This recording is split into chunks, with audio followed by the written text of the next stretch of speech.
So I've been repairing a Victorian Bible, and I've got to the point where the boards are sorted, and I've put a new spine. I put a new spine on, but the old spine has gone on top. So I'm just going to unwrap it from its bandages.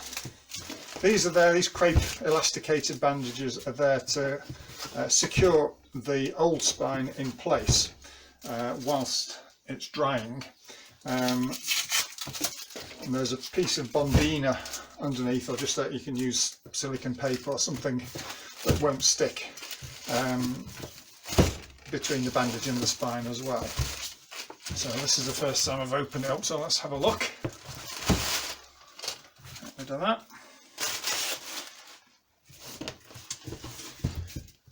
Get rid of that. So you can see there that the new spine is underneath the old spine, and the old spine is nice and secure, glued with a mix of PVA and paste. The edges are nicely secure, which is one of the things you have to be careful of. It opens nicely without lifting the old spine. Now, I have already paste washed and polished the boards, so they're nice and secure and ready for use, but I have yet to do the same with the spine. So that's what I'm going to do next. I'm going to be paste washing this and then brushing it to a nice shine, and that's essentially all of the treatment that I do on this leather. It's already been treated with Klucel G prior to going back onto the spine. That's a consolidant which prevents red rot from getting any worse, and it just sort of secures any loose particles and so on a little bit.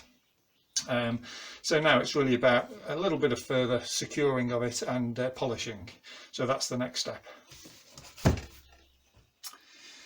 So to paste wash, what you need is some wet cotton wool,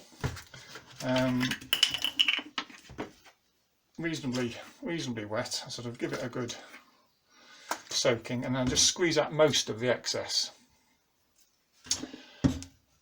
You then have some paste, some wheat starch paste. This is just pre-prepared wheat starch paste because I'm lazy and don't make it myself, but it's great stuff.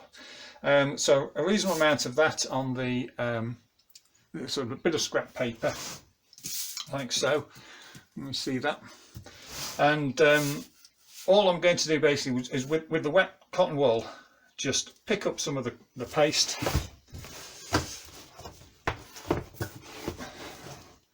and just apply it liberally to the leather.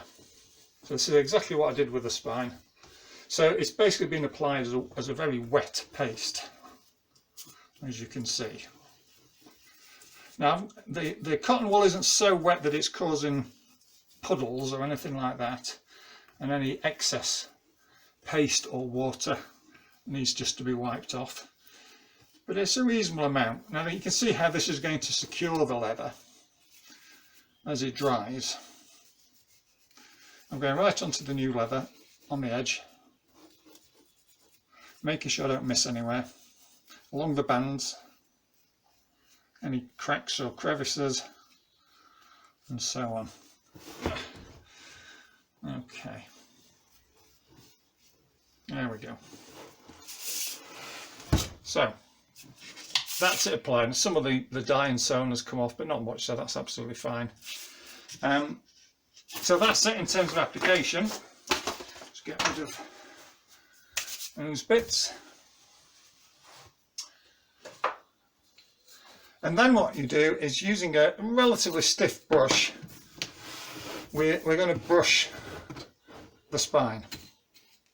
And it's simply a question initially of ensuring that the paste wash is evenly distributed. As I say, there are no puddles or anything. Get rid of any excess. And when you've done that, you need to make sure if there's any excess paste or anything on your brush that you can remove it. So I'll just wipe it onto a cloth. Sorry, a bit of tissue or something. There we go. And now it's just about a bit of elbow grease. And I'm just going to brush it in various directions reasonably firmly and all over. And I will be doing this for maybe 5 to 10 minutes. So I'll speed the video up so you can see the end result.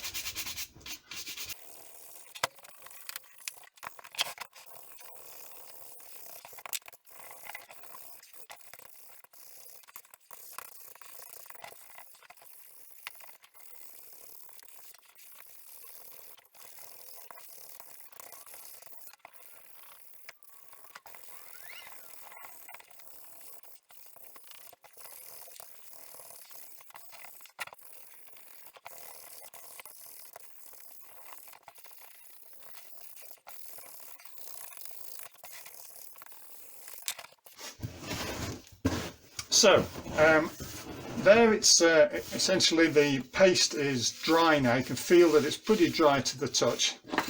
If it's still a bit damp, you need to carry on a little bit.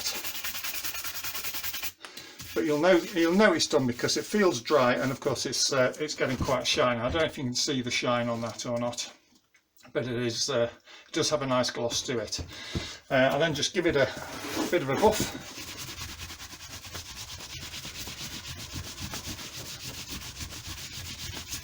And it's almost done. Now, I haven't re-dyed this spine leather.